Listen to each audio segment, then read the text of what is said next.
Oh, thank you so much. I appreciate that, Kim, and also to Bree for setting up the room and all the folks at Longview. I hope everybody's having a wonderful afternoon. So I'm so glad to see some familiar faces. And yeah, let's get started. This is a talk about Ask the Editor, so possibly you have some questions to ask me. In addition, we will talk about memoir, writing and editing, and a variety of other things. So just a quick agenda. I would like to do introductions. They are optional, but it is helpful to get to know who's in the room and just a little bit about you, so we'll get into that. Of course, I'd like to provide you with a little bio of my background so you know who I am. But a few of the things that I'd like to go over today, and our program does go to about 3 o'clock. I'm happy to stick around a few extra minutes to talk to folks individually too. So I would like to talk about how to get started writing your memoir, and possibly some of you have already done that. Organizing your notes, how to work with an editor, myself being an editor, so I'd like to give you some tips and information about that, and then other tips and strategies for writing, and then we'll open it up to Q&A. If at any point during the talk you have a question, feel free to raise your hand. If it's relevant to what we're talking about, I'd be happy to answer it, or we'll just pop it over here and we'll definitely get to it. So don't be shy about the lovely refreshments also that Longview has offered. And if you need to get up at any time, feel free to do so. So let's get started. As I said, I will hand the microphone around. It is optional. If you'd rather pass, that's perfectly fine. But if you wouldn't mind mentioning your name first and last, or just first is perfectly fine. I'd love to know, what is your favorite genre to read? And then just what question do you have today for the editor? If you don't have any questions, that's fine too. We have several people in the room, so this is just meant to go around the room real quickly. But who would like to start? Maybe we'll start at this point. Yeah, and here's the microphone. Thank you, everybody. It's wonderful to hear the variety of genres that people are reading, and also that you're excited about memoir, which is what I'm going to focus on today. And it's wonderful to hear from all of you, where you're from and a little bit of your background. So again, my name is Jennifer Karchmer. First and foremost, I am a proud Ithaca College bomber. Raise your hand if you're associated with Ithaca College in any fashion. I know there's several of us in the room. I graduated from the Park School in 1991 and studied journalism. Lo and behold, when I graduated, I became a journalist. So I've been a journalist for the last 33 years. I still am a journalist, but I also wear the hat as editor, and I'll talk to you a little bit about how that metamorphosis had occurred. I'm very active with Ithaca College. I love my alma mater. In fact, I moved back here to Tompkins County in 2021 after moving away in 1991. I, like some of the people in the room, have served on the Ithaca College Alumni Board, and I also coach and mentor student journalists. And in fact, last semester I also served as a part-time adjunct faculty in journalism in the Park School. So I actually am on campus quite a lot. I'm often seeing athletics events. I also go to the library, and I just love the campus. So I have very fond memories in my heart about Ithaca College. In fact, it's a family affair. My older brother attended Ithaca College. 2 years later, my parents said, "Why don't you go to Ithaca College?" So I did, and then 2 years later, our younger sister, "Why don't you go to Ithaca College?" So it's kind of ingrained in me. So I love Ithaca College very much. With that, I have had a wonderful, it's still going, I'm not retired yet, but I've had a wonderful journalism career with my Ithaca College education. I worked for CNN in New York City. I've worked for the Associated Press. I've worked for places like Gannett and McClatchy, which are large media conglomerates, and worked pretty much all around the country as well. In around 2010, I became what's called a Freedom of the Press advocate and started to travel internationally and volunteer with organizations like Reporters Without Borders, where I was helping defend and protect international journalists who are in peril. And I do that work pretty regularly. I've lived in France and other places like Morocco, have done studying of journalism and media in such different places like Iceland and South Africa. I've been to Egypt as well and other parts of Europe, studying and researching freedom of the press. So that's another hat I wear.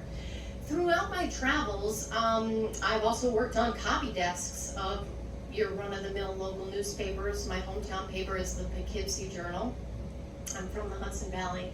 So I'm an excellent writer today, I can say, because I've been edited so well by editors on copy desks and so forth, and having worked at the Associated Press, which puts out something called AP Style, which is really a standard in newspaper writing. So with that, I started to pick up freelance work in editing. I've edited fiction, nonfiction, memoir, even children's books. So I come with a journalism eye. Fact checking is obviously important. Consistency and being aware, obviously, of typos and things like that. So I also happen to be a bang-up proofreader. And along the way, I earned a master's degree at Plattsburgh State, and I also earned what's called a TEFL degree, which is teaching English as a foreign language. And I've also produced a podcast actually about writing, so I've done quite a few things, but I am currently also an editor. I work freelance with clients who are producing their memoir. So with that, I've got a bunch of information to share. Thank you so much for asking some of those questions, and we'll have a Q&A later on as well, but I'm actually going to touch on some of the things that you brought up, so thank you for having excellent questions. So first of all, let's get started with how to get started. I myself am also a journal writer. I hear some folks using the word diary, journal, log, whatever you call it. I started at an early age. In fact, when I was a little girl, I had, we're talking like 8 or 9 years old, when I, really felt comfortable writing. I had a diary that had a lock on it, and unfortunately, my older brother picked the lock and I think read it. Raise your hand if that's the experience of yours. But through the years, my parents, my grandparents, people who would give me birthday gifts, I was always gifted with a new journal. In fact, this is one of the first journals I was given, run-of-the-mill, Barnes & Noble type of thing. As you can see, I've got all these pink pages, these Post-it notes. This journal, and I'm just going to tell you when this goes back to, because I date everything. So this journal encompasses my life beginning May 1st, 1983. I was 13 years old. It is 9:19 p.m. and I'm getting pretty tired, but I must write a lot tonight because this is the first thing I'm writing in my diary. So, and it goes on from there. Here's also another journal that I keep. This one is actually from, and I've labeled them all, March 1986 to 1988, so this is actually when I was a first-year student at Ithaca College. So I have journals like this on my shelf, in my handwriting. If that's not something you've started, that is a wonderful way to actually get started if you're writing your memoir. Now, like some of the folks in the room who are overwhelmed, having journals, I've gone back and I've actually labeled all my journals by date, so at least I have them chronologically. Another thing I've done, as I mentioned, I have these Post-it notes on here. Because not everything's going to be relevant, I've actually marked off different themes or important things that have happened in my life. So that's what the Post-it pages are. So if you're in the process, it can be arduous or it can be a lot of fun. Get those journals out, wipe them off, dust them off, and start using those as an opportunity for these stories. I've got here notes, artifacts, photographs. This obviously is jogging our memory of things, but it demonstrates what's been important to us. I'm a pack rat. I tend to hold on to everything related to writing. I have a lot of what I call artifacts. In fact, I have some here. This is from my Ithaca College days, back living in the dorm. This is a press pass that I have as a journalist, and this is actually a lanyard that I've used at Ithaca College at the homecoming. So, this kind of stuff, raise your hand if you save this kind of stuff. Maybe you've got it in a bin somewhere. This also creates wonderful visuals because you can either take photos of these and it can really enhance, the text. So that's, another place to find your stuff and organize it, or toss it, whatever's important. But just, if this is important to me that I held on to it, it's probably something that would feed a memoir. Storytelling is often important, really in any family in a variety of ways, passing down the oral tradition, whether it's yourself or other people in your family, whether it's your kids or your parents or others in your extended family. I know in my family, my father was a wonderful storyteller. It was wonderful opportunities around the kitchen table for a lot of humor, a lot of laughs, a lot of inside jokes. This is another place to be pulling for material if that's what you're doing. And then lastly, joining or starting a writing group. You'll see a piece of paper on your chair there, that blue sheet. At the bottom, I've actually have a list of ideas and tips and ways for either joining or starting a writing group, and some tips in that way.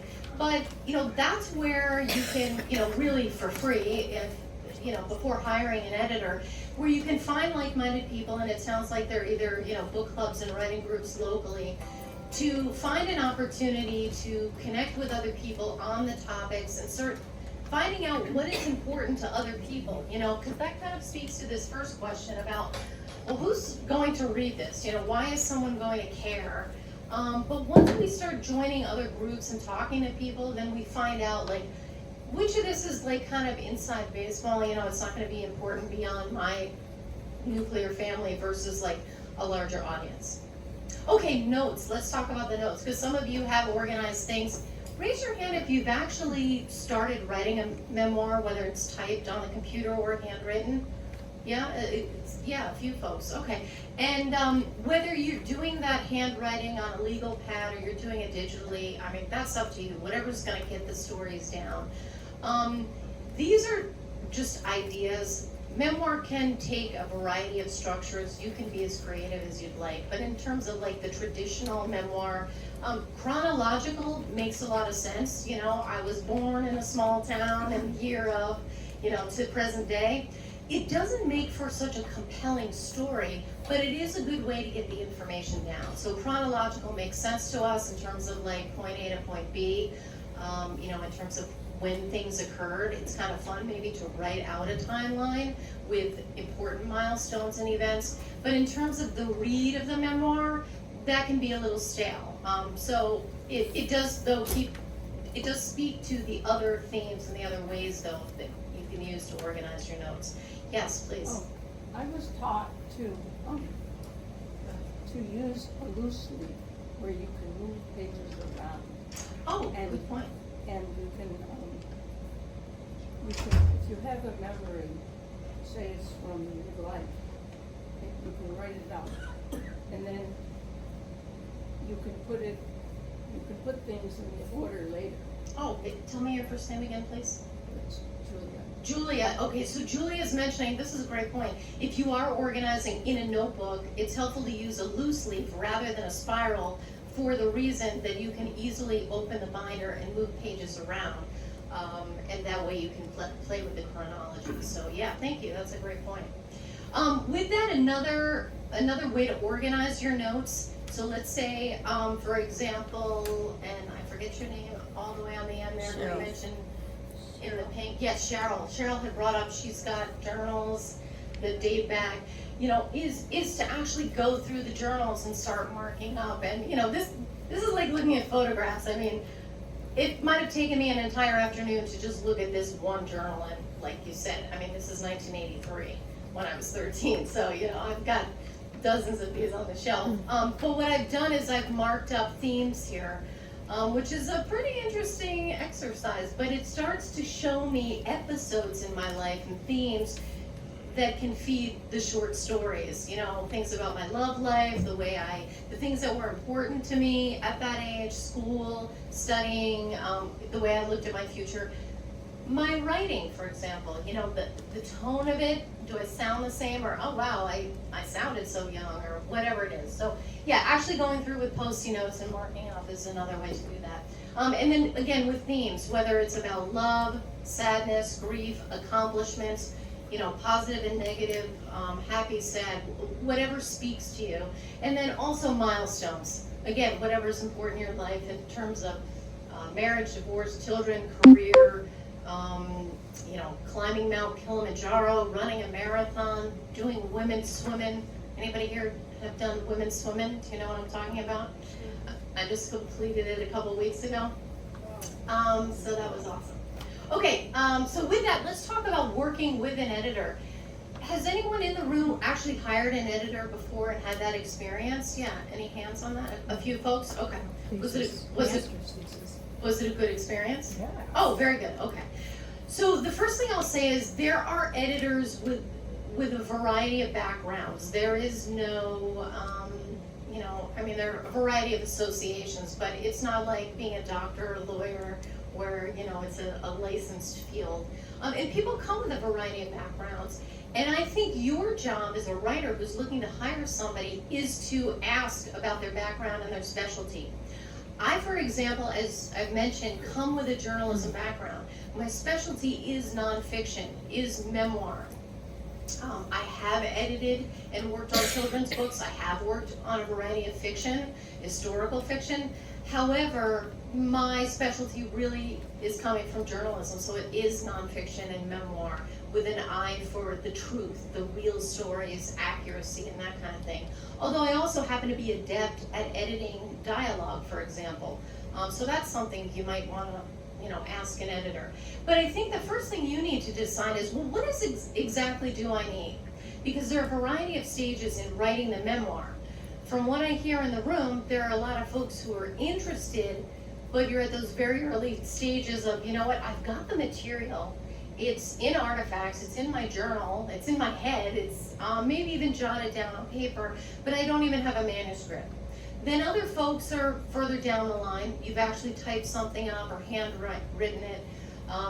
What is it that I actually need from an editor? Do I need somebody to actually copy edit? Am I ready to proofread? Or am I at the beginning stages where I just want to organize it? So you need to decide, well, what is it that I need right now? And then start asking, well, what is your specialty? Or also, here's what I've got. What do you think I need? Budget is obviously a concern, and I'll give you a few things to think about as you look to hire somebody. And don't be shy about asking about budget, or certainly you should work with an editor who's going to ask you that, because, they are for hire. Unless you're working with somebody who's willing to do it, gratis, or for trade or whatever your personal situation is. But, an editor obviously is somebody for hire. There are a variety of ways that an editor may work, so you will want to ask these types of questions. One is, it could be per hour, $25 per hour, $50 an hour, $100 per hour, whatever it is, whatever they charge. You'd want to know that and obviously come up with some kind of estimate so it's in your budget. That could get very costly, and it may also not make sense to work on an hourly basis. So in other words, per word, and you folks can see, I've got it right here. If you already have a manuscript, let's say you've got 30,000 or 50,000 words down, but you'd like somebody to give it a read and give you some feedback on it, and they're willing to read it, well, maybe it's a per word. Maybe you only need them to read 10,000 words, or the first 3 chapters. See where I'm going with that? So depending on where you are in the writing, it might make more sense to work on a per word basis.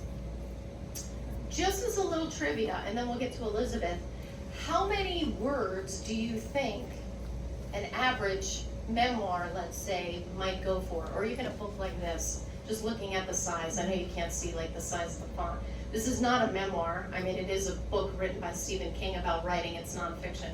But in general, what is let's just see some hands. Any guesses on how many words would an average memoir go? Yeah, I see a lot of quizzical looks, but just let's have it. 200,000 I hear. Anybody else? $1 million? $1 million? Do I hear? These are good guesses. On average, and this is in general, let's say you go to your local independent bookstore or Barnes & Noble, wherever you like to shop, and you're reading a memoir on, Andre Agassi, or someone like Demi Moore or Denzel Washington, just naming some actors and people like that. Anywhere between 50,000 and 80,000 words. 100,000 might even be a longer book. And again, I'm just sort of giving you a general, professionally produced book, somewhere in that range. Now, the reason why that is important, for a variety of reasons, is now a much more lengthy book could be anywhere between 100,000, 120,000, 150,000. First of all, editors will charge more once you surpass that 100,000 word threshold. It's just a larger animal to work with, you know, to keep that in mind. The second is, that is something an editor will ask. So, you know, let's say, and I know Elizabeth had a question in just a moment. You know, let's say you've got something written and you'd like an editor to review your first, you know, 3 chapters. It would be helpful for them to ask you, well, how many words is that? You know, one person's chapter, you know, chapter 1 could be 10,000 words, where another's 3,000 words. Per page is usually not relevant, because, well, who knows why? Nice piece of trivia. Why would it not be as relevant to say, you know, I've got about 50 pages, you know? Let's say Julia says, I got 50 pages. What do you think, Julia? Because of the font. Perfect, yeah. When we say I've got 50 pages, you know, one person's 50 pages, the margins could be smaller or larger. They could be using something like 14 or 16 point font. You know, traditionally, Times New Roman, 12-point font, 1-inch margins. That's a traditional page. That's about 250 to 300 words. Now, that's a lot of math to do. Really, what an editor should say is, go to Microsoft Word and just tell me how many words you got. You know, words are words. That way we're working apples to apples. So that's something to ask. And then finally, per project. And that may make more sense. You might say, look, I've got 10,000 words written. I just want to get a sense from a professional editor. What do you think? You know, I've got 3 chapters written. Would you read this, give me an assessment? Or maybe you've got 50,000 words written and you're ready for a proofread or whatever it is. You know, I've got, you know, $500, I've got $1,000, whatever it is, you know, what can I do with that? And you would talk to the editor. So these are great questions to start to ask to give you a sense that keeps you within your budget and also really lays it out, you know, with measurables from that editor. And again, how long is the MS? MS means manuscript. For folks who are writing digitally, like on a computer or an iPad, just by a raise of hands, what type of program are you using? Are you using Microsoft Word? Are you using a Google Doc? Is anyone using any special software like Scrivener or anything like that? Microsoft products, yeah. Well, which is a standard. And you can easily go to word count and it'll tell you right away. Elizabeth had a question earlier. Go ahead, please. I probably did everything wrong when I was writing my book. I did a proposal and a summary, which was I instructed to do when I contacted the company, the publishing company. And they accepted it, and I got an editor. I didn't, you know, she was with the publisher. So I didn't really have a personal editor, which probably I should have. I mean, I didn't know what I was doing, and it's amazing that it turned out, you know, pretty well, pretty good. But yeah. What's your question? I have a friend who's an editor, and I told. She says, "Oh, you couldn't afford me." So. Okay. What's your question, Elizabeth? Well, I was just saying I should have had some. We should have had this presentation Yes. sooner. It sounds like Elizabeth has actually I'm gone just saying, through. if you go off Okay. a shotgun without ever having done it before, be careful. Exactly. Thank you. Elizabeth has gone through some of the process where you're actually assigned an editor if you're already with a publishing company. That's a little beyond my talk today and also my experience as an editor, but it's a good point. Which is why I'm glad you're here today, because hopefully you're learning some techniques and things to ask. And then also deadline and timeline. I mean, this is a question that you should be answering for yourself, but again, these are questions that any good editor should be asking you, because that way they know how to fit you into an editorial calendar, and they also know, let me just go back to what is it I need exactly. For some folks, you might say, you know, I could use some hand-holding, I could use some accountability, I could just use a professional eye or that type of thing at this point. Maybe you're not ready to be edited per se, but you want someone's professional advice. Maybe you want to hire somebody for like 2 hours to just answer some questions like this. So see if, you know, they're available for those things. And then again, obviously the timeline. Okay, I'm going to show you, this might look a little gobbledygook, but I'm going to explain these next 2 slides here. What I'm showing you is what's called a markup in both Microsoft Word, and then the next slide will show what's called Google Docs. They're both pretty standard programs, Microsoft Word being more standard than Google Docs, but I'm gonna show you some examples of what it would look like when an editor marks up. Yes, please. We are Apple users. Okay, Yeah. not a problem. All right. You can use both, either program in both, yeah. Google Docs is merely the program, but sure, yeah.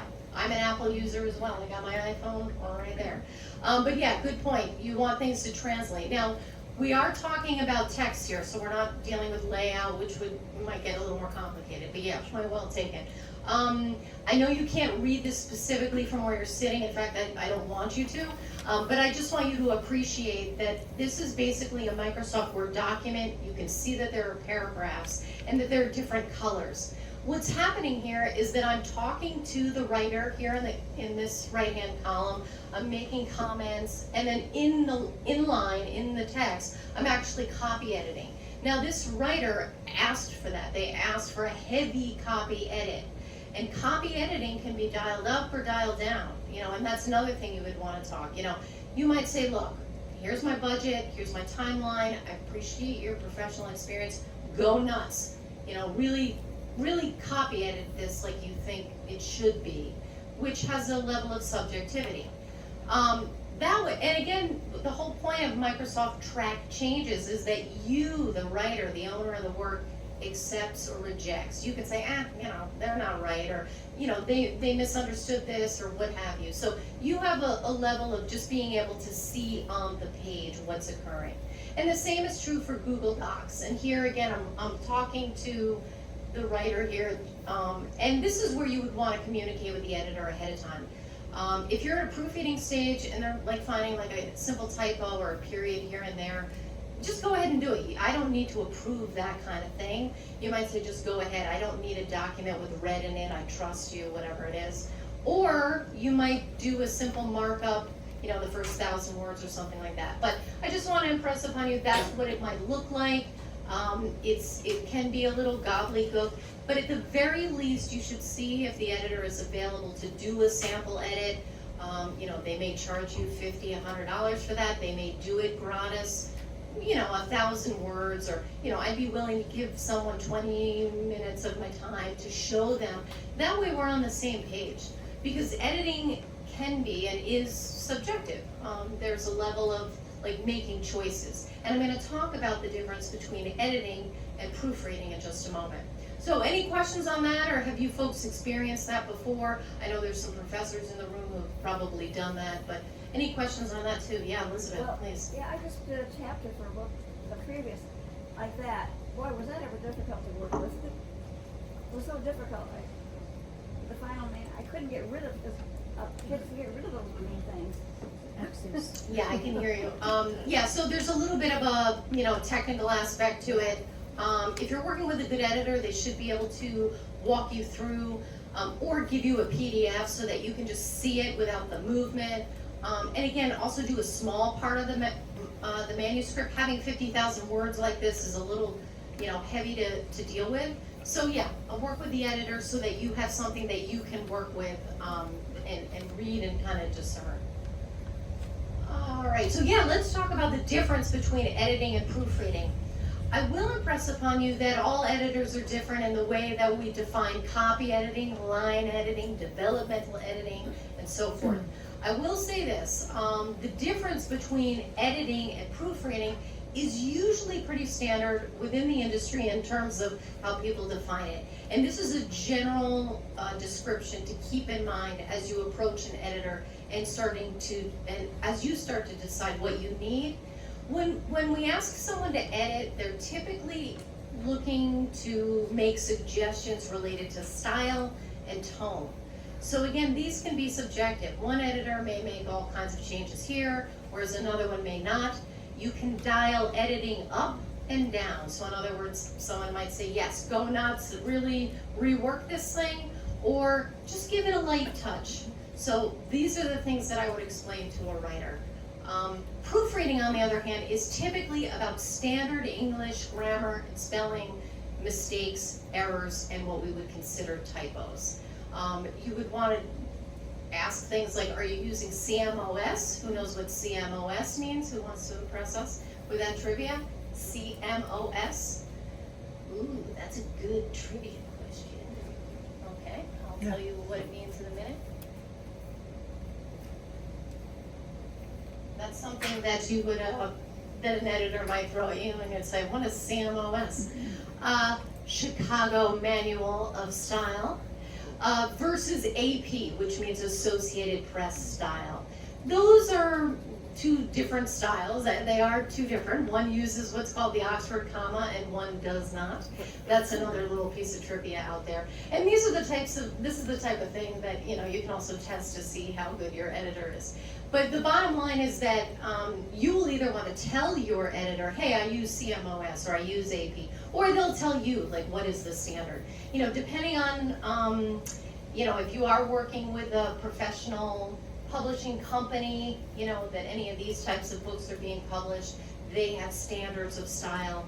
You may, if you're writing fiction, for example, you may have characters that are speaking in a dialogue with different, using jargon, accents, and other nuances that are particular to the way that they speak, that then become the style of your book. I think some folks in the room mentioned some of their favorite authors. There, again, may be styles related to capitalization and usages of words that, again, are the style that any editor will want to preserve the consistency so that there aren't typos. If you are working with a British author or British writer, obviously some of the spellings are going to be different. And I've also worked with folks who are based in England and parts of Europe and also parts of Australia that also use different standards. So that's a difference there, just to talk about the proofreading. Proofreading is typically one of the, if not the last stages of the editorial process. You don't need to start proofreading when you're still like getting the thing down, you know, and cleaning it up. That's really something you want to do later. So you're probably not ready for proofreading. But there are, and I'll get to you, Andrea, thank you. There are folks who are doing a manuscript and they're like, hey, it's ready to go. I'm going to self-publish it on Amazon. It's for my grandkids to see. It's not going to be a New York Times bestseller. I think it's the best it's going to be. I need somebody to just go through it with a fine-tooth comb and proofread it for me. I've done spell check, but I want human eyes to kind of clean it up. Can you do that for me? And that might be a question. Yes, Andrea? Speaking of human eyes, have you had any experience with AI editing? Any of Oh, yours? great question. So Andrea's asking about AI, artificial intelligence. Yeah, fantastic question. Is it replacing people like me? I think it is. It is, unfortunately. So I need to promote the fact that I am a human and that I'm superior than AI. There is something called Grammarly out there, which some of you folks may use. It's a widget or an add-on on many of our programs. I've actually used it. It's also embedded in many of our email programs, such as Gmail, that you may not even notice. And it is part of our lives, so I think it's a reality. Sure, if that's a route you want to go, I think you know, people have autonomy if that's something they want to do. It's obviously more cost effective. I mean, you know, it's less expensive. But like anything, if you want a human being to, you know, work with, somebody to talk to, and have that subjectivity with the editing, we are in the early stages of AI related to editorial work, but yeah, it's a reality and it's something to think about. But no, we're at the early stages. So, but I would say, based on some of the freelance work and contracts that I've had, that is definitely affecting the industry and the opportunities. So it's a good thing I have more than one job. Yes, sir. Fred. I've been hearing this, and I think you're speaking as this is a keyboarding activity. Dictation is becoming more and more available on whatever device you have. Can you comment on dictating your memoir as Great. opposed to keyboarding it? Yeah, great. So Fred is asking about voice to text or using programs, whether it's on an iPhone or a smartphone or on the computer. There's a variety of programs. If that works for you, where you would either, you've got a handwritten manuscript in front of you and you read verbatim, or just off the top of your head, go for it. Yeah, if you can find the right program, we could talk about that afterward, because in journalism I use a few different programs. One is called Otter, like Otter, and with AI they're becoming more prevalent. I mean, look, it saves time, you know? And if, also either handwriting or typing is not your thing for whatever reason, look, I'm Generation X. I grew up in the 70s and 80s, and as I mentioned, I started writing and really having a love of writing in a book like this. Pens and pencils are still very important to me, my writing implement. The paper, the type of paper, the way the pen and the marker touches the paper, that's all very important to me. But, you know, I'm a product of electronics and technology, and it's not as efficient, certainly, to sit there and handwrite. So I use a computer. I happen to be an excellent typist, but I notice my relationship with the computer and the keyboard is different than handwriting. And the joy that I have with keeping an actual notebook, a diary, a journal, you know, all my magic markers. My favorite pen is the Sharpie Fine Point, black. I mean, I can go on, and I see heads nodding, you know, like one of my favorite stores is Staples or Mockingbird Papery down on the Commons, you know, that kind of thing. So yeah, I think what it speaks to is like what works best for you, and also what's efficient. But the bottom line is you need something, at the final point, you need something electronic. But yeah, great point, thanks for asking. Yes, let's do a couple questions, and I want to talk about audience. Sometimes you can't read your writing after you've done it. Sometimes you can't read your own writing, I know, and I agree. There is a program, I should mention along the same lines, where, and I mean, it is arduous, but it is possible, where you take your handwritten work and you scan it, and then the scan can then be translated into, you know, digital text. There are also other sort of, not iPad, but what do we call them, tablets and other programs where you use a stylus, you know, like sort of one of those fake pens, and can write, and that too translates, you know, maybe some of the faculty in the room are familiar with that. So there are a million tools out there, it's just a question of looking for the right one, so don't use that as an excuse to not to write. Thank you. Yes, Julia. Going back to something you talked about, writing your memoir, and that it's sort of standard to use Times New Roman. And did you mention something about font size? I mean, Yes, thank you. Well, So well. I'll mention that. There, I gotta give my pen time to get back there. Yeah, so Julia's asking about standard fonts and that type of thing.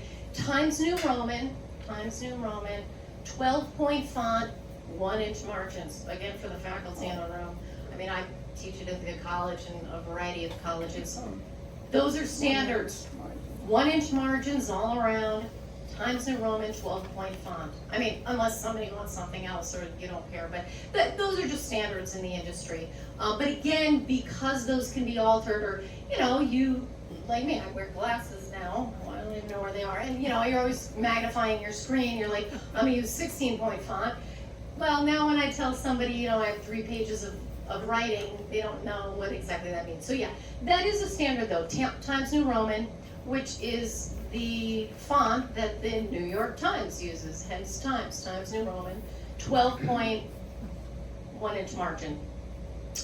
And you know, that's just something to keep in mind for really anything. In fact, the handout I've given you, well, I played with that one. I made it a little more flavory. And this is actually called American Typewriter, this font that I've used here. But that's a separate layout question. But yeah, thank you for asking. Let's talk about audience, because it speaks to some of the things that came up here. We did talk about organizing, we did talk about diaries and journals. Let's talk about this and the who cares. Because, you know, it is sort of the point of the thing. I mean, audience, this is true, and again, for the faculty in the room who are guiding students to, you know, writing papers. I'm a journalist. This is the top question of any story you're writing is, who is my audience? Who is my audience? It's the #1 question. And it's okay if in your case, hey look, I want my friends and my family to read this. I want this to be something passed around in my family. I'd like my grandkids to read this, or my immediate family. Maybe it's not gonna be a New York Times bestseller. I mean, sure, wouldn't that be great? But I wanna self-publish, I just wanna get it done for, a nominal amount. I don't wanna spend a lot of money on it, but I wanna be proud of something I wanna put together, free of typos. And, I'm not looking to make money on this, I just wanna get it down. That's great, but who is my audience? But more importantly, how do they feel when they read the book? And that should guide us through the chapters, those themes, the chronology, all those things we talked about in the beginning about the organizing. And I should just mention that I'm happy to email this presentation to Kim Owen at Longview. For those of you taking copious notes, appreciate that. I'd be happy to share it with folks as well. So yes, a couple questions on the audience. Speaking to your last question, how do they feel when they read my book? It also speaks to your insistence on accuracy and truthfulness, and also what kind of image do I want? How do I want people to remember me? So, supposing I had a difficult relationship with a parent, and then when my kids came along, they had a better relationship with that parent. Do I want to talk about my own difficulties with the parent? Yeah, thank you for bringing that up. What is your first name again, please? Barbara. Barbara, yeah, so Barbara's bringing up a really great point, which I think I can touch on, but it's really good for another Ask the Editor seminar about the content and the material, because what I hear Barbara bringing up is this question of touchy subjects, things that are sensitive. This is the way I remember it, but maybe somebody else remembered it differently. It also does bring up things like being either defaming, libel, and so forth, and that gets a little bit tricky. I think the bottom line, the way to answer Barbara's question, to sort of address this, and then I'm gonna give you, whatever. I'm gonna give you a couple more things and then we'll do questions, is speak to the truth that you know. And you will use language like, as I recall, in my memory, this is how it happened for me. If you use language like that, no one can dispute that, because that is how you recall it. Now, it really depends how deep and complex your story is gonna be. If you do wanna hire a fact checker, like for example, you have recollections about a certain day, and you don't wanna, get the date incorrect, or this was the day that the Challenger blew up. I remember that. I was in high school watching it on TV. I think I was 16. It was 1986. I think I know the date, but if I were to include that, I'd want to make sure I got the date correct, because from a fact-checking standpoint. But to speak to your point, Barbara's bringing up, well, yeah, you need to answer that question about, look, I want to share my story, my memory. This is how it happened for me. The reality is other people, whether they're related to you or not, related to those memories, will have a different recollection, and it may emote other feelings in them. That's something you can't really control. What you can control is defaming and being libelous and being sure you're accurate. But as long as you are recalling, this is how something occurred for me, then it is true. Like I said, we could do another one of these maybe in the spring to talk about, because I'll give you a very brief one, and you could write this down and Google it. Years ago, and I mean we're talking 20 years ago, on Oprah, who I'm a big fan of, and she of course has book clubs. She had an author named James Fry, F-R-E-Y, on her show. It's a little involved, but you can Google it. But what I'll mention is he has written a memoir, A Million Little Pieces, something like that, where he recollects a variety of things that happened in his life, drugs, getting arrested and things like that. And she very much was on board, and she promoted him in the writing, which brought him a lot of attention, and I'm sure, financial success. At some point, either the author or the publisher came out to say, or someone dug a little deeper and found out that some of the scenes in the book were fabricated, which brought into question the idea of memoir and the truth. How true is a memoir? if you notice today, as you go to your independent bookstore, Amazon, Barnes & Noble, wherever you buy memoir, look at the front cover. Look at those title pages in the first few pages and/or the introduction, where the author either speaks to you directly or there's a disclaimer. The events in this book are as depicted as how I recall them and so forth, things like that. Because this was a really big hullabaloo, or however you say that. It was kind of a big deal because it really brought forth the responsibility of professional publishing companies and their ability not to vet and fact check things that people were including in what is called memoir. And I think his book has now been recast, whether it's on Amazon or Barnes & Noble and so forth. I don't know if it's in the memoir and nonfiction section. It might actually be now in the fiction section. And he's come out to, do a lot of explanation. But it brings up this idea about accuracy, but also like the feelings of others. Let me touch on a couple self-editing things, and then we'll do the Q&A. You don't have to hire an editor. I mean, we'd love you to. Keep the humans, instead of AI in business and that kind of thing. But there are things that you can and should do at the writing level, unless you're like, look, I want to get it down. I'm not a professional writer. I'm going to do this as best I can. I do want to hire a writer, rather an editor. I will mention there is something called a ghost writer.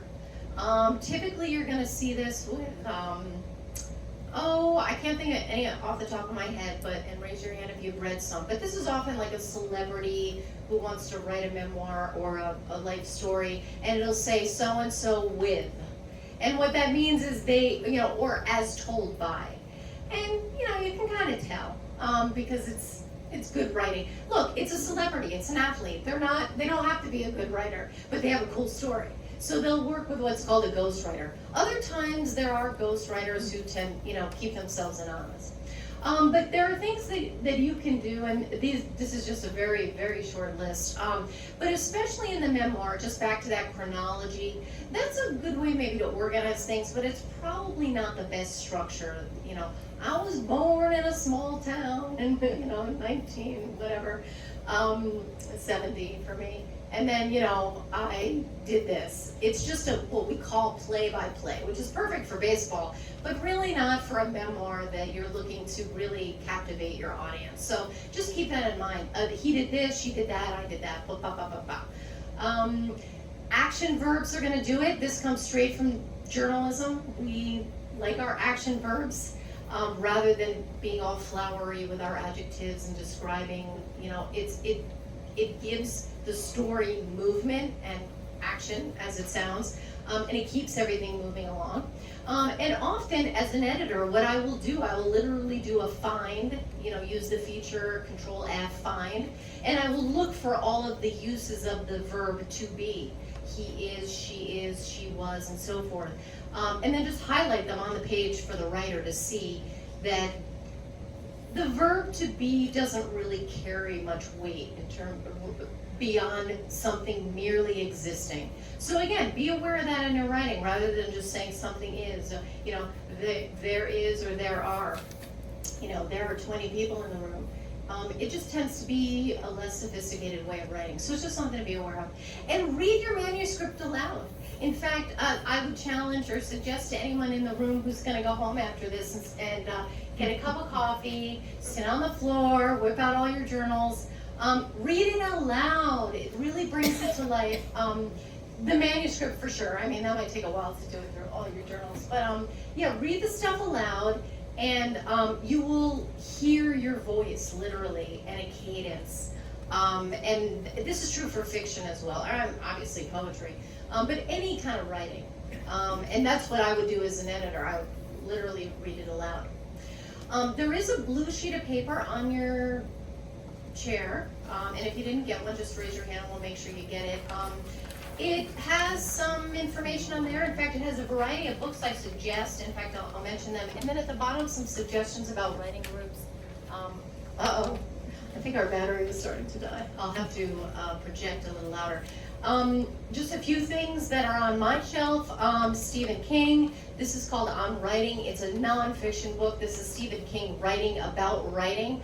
I actually am not a Stephen King fan in terms of reading his horror, although I have seen The Shining and other film. But this is an excellent book about writing, so if you don't have that on your shelf. This one is not on your list, but it is called The Autobiographer's Handbook. And it has an introduction by someone named Dave Eggers. Get him on your list, Dave Eggers. He's just an excellent writer of fiction and nonfiction. Big fan of his. Natalie Goldberg is also a very popular writer who writes for writers about writing. This is a classic, Writing Down the Bone. She gives exercises that you can do with the pen. Can you go back to the one that's not on the list? I'll pass it around. How about that? And then let me see. Bird by Bird, also a classic, and these are also great to suggest to any high schoolers and college students. Anne Lamott, this is on the list for sure. The Forest for the Trees, this should also be on the list. This is an excellent book, writing about writing. And this is not on there, which I'll pass around, but it is called The Magic of Memoir. This is one that I actually helped edit. And these are folks writing about their memoir. So it's a variety of writers telling you what it was like for them to write memoir. So that's all super cool. And then lastly, I'll mention two other cool things. This is an author named A.C. Fuller. He's written something called The Anonymous Source and a variety, I think more than a dozen books where the protagonist, the main character, is a journalist. It is fiction, but I bring it up because AC is a friend of mine. He hired me years ago to serve as a journalism consultant on his books. He actually has a journalism background as well, but he wanted someone to read his books to be sure that they were true to the journalism industry and the profession. And he has scenes that occur in the newsroom and scenes that occur in New York City. And so I've read many of his books and I'm a big fan. So if you're looking for some light reading about journalists, I can pass that around. And he has a main character and those are all a lot of fun. And I hope I touched on all those questions. And oh, I have business cards too that I'm happy to hand out. So I'll walk around and do that. What questions do you folks have? Thank you very much. Wow.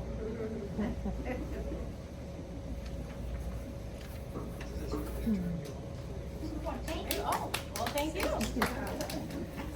Yeah, what other questions? Just remind me your first name, please. Cheryl, yeah, what do you got, Cheryl? A friend of mine wrote her memoir, and that's what kind of got me curious about doing it. And she said she had a program where they sent it to her, and she filled in the blanks of the chapters and what she wanted to focus on, and the program guided her. So, Ooh, I'm wondering, and you're wondering what it is? yeah. I wanna could say ask her, but- it's, or does someone know in the room? I think I mentioned it a few minutes ago. It's something with an S. There are some programs out there, this is actually true for folks who write, who do screenwriting as well, because that has a very specific structure. I gotta do some homework on that, stick around. She said it made It's it something with an easy. S. Anyway, there are programs out there that, Scrivener. Yeah, you might have to pay X amount of dollars, maybe there's a free one, Scrivener. But what it does is it allows you, rather than writing it in Microsoft Word, you're kind of writing it in a layout program already, and yeah, I think it kind of walks you along that way. I don't think it necessarily, I don't know, with AI these days, it may even be learning based on the text and the content, how to develop like a fictitious story, like with characters, but I'm not sure. But Scrivener is a program that you can use that helps you with writing. So that is one. Yes, Margie. Are there apps that, I just heard somebody lecturing one time and they said that there was an app that kept everything organized for you, so you could do chapters, you could switch, I mean, you could. Well, but I along don't the know same what line, that so is. Margie's asking about apps. I believe anything that we're gonna mention that's a program, most likely is an app. Is an app. So I would think that. I personally, I'll just grab it. This is an iPhone 12 mini. This is probably my 4th or 5th iPhone. I started, in fact, I had a BlackBerry in 2010, and then the iPhone, I don't know, 6, and then the, whatever. You keep getting it. I do all my writing right here. I know it's crazy, but that means I can sit on the couch. I can do it on a bus. Are No, you I type. typing? You're typing? I type on this thing. I get all my work done here. I got tiny little fingers. You want to know where I type? I type in an email. I type it in an email often, but it's a real personal thing. There's no magic thing. The other thing is, and this is really the human element. Nothing's gonna write it for you, especially memoir. It's one thing if we're talking about fiction, but like here, Cheryl's talking about she's gonna go home and she's got dozens of journals. Everybody in the room's got their photographs, their stories. They got a lot up here. You are rich with the story. Nobody's gonna write it. You just need to figure out like what program works for me. I do use a few other things. I mean, on the iPhone, I often, if I need to just jot something down, I just open the Notes program. The Notes program, unfortunately, does not have the word count function that I mentioned. So I actually open up something else called WC Notes. Word count notes. That's what it's called, word count notes, and it's free.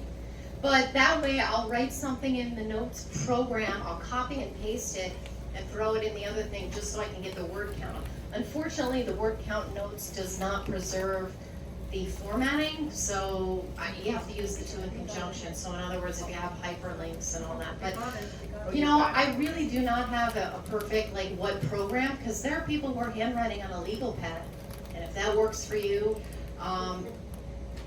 the thing that's going to work best is the thing that works best for you. Really, I don't think there is any perfect. Were there extra cards? I don't think there's any perfect program, but the best program is the one that like keeps you writing. I'm looking at being organized, more organized. Sure. That's what, not to be written for me, but to have all the materials Gotcha. organizing in one place. I will say this. So yeah, Margie's bringing up the thing about organizing. I'll say this about like all these steps. I'm giving you kind of all these tools and all this stuff about like. Let's see, all this getting organized and all that. I consider myself, I'll tell you a little bit about my metamorphosis as a writer. A lot of this is just procrastination, to not like do it. I knew I was a writer, very early. I thankfully excelled at writing, and I excelled at writing and thankfully was given the encouragement and support by both family and school. Hey, you're a good writer. I wasn't a good athlete, I wasn't like most popular, but I was a good writer and I embraced that. And I kept a journal since I was a young child. And then when it was, mid-80s and I was going to go to college, my parents were like, hey, why don't you go into journalism? I was like, oh, that sounds good. I didn't even know what it was. But you need to be a good writer for that. And so I have been, blessed and fortunate and appreciative of the fact that that is a skill that I've embraced. I also know myself as a writer in that I tend to procrastinate when I have a deadline or don't have a deadline and I need to impose a deadline. And so I will do things like, I'm going to sit here and organize my things, instead of writing the thing. So you know yourselves best, but I guess I'm just sharing with you that the organizing can also be part of the process. It can also be really fun the way you do that. But the bottom line is, as you start to go work with an editor, I don't know if they can really help you organize, but they'll want to see something, on paper. A couple more questions, please. Julia and Elizabeth. I And then have go back. a series of loose leaf notebooks from when I took a writing class with a person who doesn't do it anymore. But some of it is memoir and some of it is just interesting topics that she gave. And I guess I'm thinking I might want to rip out what is memoir and type it on the computer and I don't know how to separate the memoir from the fiction or Okay, yeah, thank you, Juliet. So Juliet's talking about, it sounds like you have produced different types of writing, whether it's memoir about yourself or essay, about other topics. And I think what that brings up is a cool thing, because as I define myself, I am a journalist and a writer. I'm also an essayist, where I've written things that aren't necessarily about me, but more, opinion or commentary. And I think what it brings up is, hey, I'm gonna organize this. Maybe I've got a book of essays, or I've got something that I could put together, digitally in a shorter version of essays. But you will want to start labeling things so that it does make sense, rather than it's just a big, big mishmash of things. But yeah, having an understanding of like, hey, and that is putting on a little bit of a like newspaper editor's hat. If you flip through a traditional newspaper, like one may, the sections are labeled, news, opinions, sports, business, features, comics, the puzzle, and so forth. Yes, Elizabeth, and then over here. Feeling overwhelmed by the whole life story, because I'm 88 and it's pretty, so I was inspired to start writing about old age after going to some workshops and reading some books, and it's all about end of life, and I was having a wonderful time, and so I started writing about that. From a viewpoint, just early 80s, I started having epiphanies about old age. The amazing things that happen. I mean, your store of memory is just overwhelming, and there's things like that that you don't know about unless you're really old. And a lot of these books are written by people in their 50s, and some of them are very good books. But so I thought starting with stages, like starting with that, because that's what I'm inspired You to could do do a now. backwards chronology, And start then with the take it 80s and over. go back. You're absolutely right, Elizabeth. Yes, we need voices of all kinds. Real funny thing, I did edit a memoir of a gentleman who's 27, and you're probably like, 27, how could it be a memoir? But it can come at any age. So yes, I'm happy to hear that, and I would encourage you. Yes, we need to hear from voices at all stages in life, and I would encourage you. Let's hear from some folks in the back, and we'll come back up front. I just want to share my experience working with professional editors. Please. Is that I had trouble letting go of my writing, letting go of my stuff that I had worked so hard on and I thought was just brilliant, and they would just slash. So you really have to trust the editor. You really have to, because they were the ones that made my writing beautiful in the end. Thank But you, It Liz. took me a long time to get there. Thank you. We call that letting go of your The darlings. darlings, yes. Yeah, good point Liz makes about, well, trust the editor, but ultimately it's the writer's choice, like with this track Yes. changes. If you're like, no, they're not getting it, or I don't like their style, nothing Right. personal, you'll move on. But yeah, hopefully you're gonna hire somebody and pay somebody who's going to help you improve or bring to light the best parts of your writing. So yeah, thank So you. you do for have to making let that go point. of some ego along the way. Yes, sir. Remind me your name, please. John, John. listening to your comments, many of us have been alive and remember things that a younger generation doesn't remember. So the question of who is your audience, they will be interested. I mean, I remember children, the upper elementary school, going around with a wagon collecting fat and cans and newspapers. Yeah.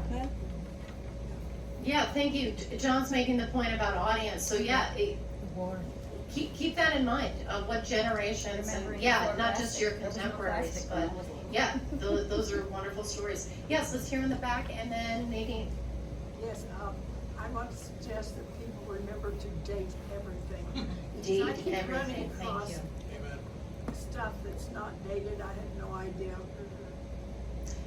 Point well taken. So yes, not only the date, and I'm a journalist, so I date things, but I'll write like September 5th, and I'm like, why didn't I put the year? Like, is this 2019 or was this 2018? So I date it. I also put the day of the week and the time. I mean, I timestamp it. So yes, point well taken. Thank you, Nadine.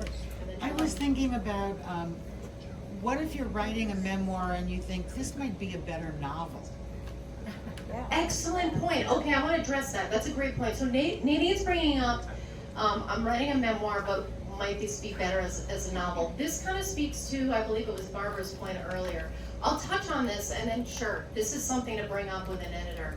There are times when we're writing a memoir, we're writing a life story where things are either too painful, sensitive, or we're in that place where we are deciding about our audience. I have siblings, I have other family or whomever that, you know, I don't want to defame, I don't want to libel, I don't want to upset. Oh, well, let's just make it fictitious. Change some names, change, oh, now it's a novel. Great. It's fiction. And that has been done. And in fact, again, I encourage you to read those introductions, the disclaimers, the beginnings of all the books, where an author talks to the reader and says something like, you know, this is fiction, this is a work of fiction, it's based on some truth. I mean, that happens in movie all the time. So yeah, point well taken by Nadine. I would talk to when you're at that stage in your writing and editing, talk to an editor about that. If you find that you have episodes and scenes where you're like, I don't know what angle to come at this. This is how I recall this. I think this is gonna upset other people if I'm gonna publish this. I mean, because that's ultimately what happens. I mean, we have a mass international worldwide distribution today. This isn't, even if you print something here in Ithaca, it has the ability to, you know, go viral, be generated around the world. And you need to consider that. With that, I also think that we have the right and, you know, the freedom to tell our story in a way that preserves our truth and tells it from our perspective. You know, I'm a freedom of the press, freedom of speech, and freedom of expression advocate, of course. But that is something to consider, and it is an alternate way. It also lets you off the hook as the author in terms of like, you know, this, that, well, yeah, I was gonna say like a love scene or this affair or this thing that happened. You can flower it up and alter some of the details so that it does read a little more exciting. Why not? But it is now fictitious. It is now a novel. Can you give an example of a memoir that turned into a novel? I can't, I cannot, Okay. but I would look that up. I'm sure many of them have been. I cannot at this Okay. time, but I would encourage you to explore that. Yeah, let's hear from Julia, and then we'll wrap up. For people just starting out, I once took a course at Lifelong given by a SUNY Binghamton professor, and he recommended a book called How to Write Your Own Life Story by Lois someone, I can't think of the name. But that book really helped figure out how to organize your stuff.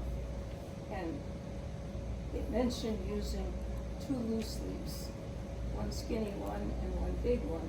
One where you write down short snippets of memory, and then the other one where you actually called out your memory bank. Oh, And then the other big loose leaf was where you elaborated on the topics, and it's a really great book.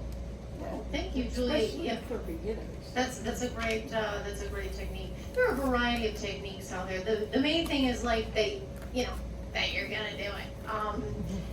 One final question from anyone in the room. Burning question. Oh, How do you like book banning? Oh, well, that is another topic, book banning. We'll have to do another, I'll talk to Kim about that. Thank you very much, everyone. You have my information. Oh, I didn't tell you the most important part was that because you're so awesome and that you've attended here today, I would like to offer you all a free treat. Feel free to email me. I'm happy to give anyone in the room and those on the video as well a complimentary call. In other words, we'll get on the phone and we can answer these types of questions or chat, and we could do a Zoom call, you could show me all your amazing journals or whatever. But I'm happy to give you some time. You know, editing a manuscript would be a separate situation, but this would just be a friendly call, and I'd be happy to share what any expertise I There have, was so. there were Thank you three very books much. that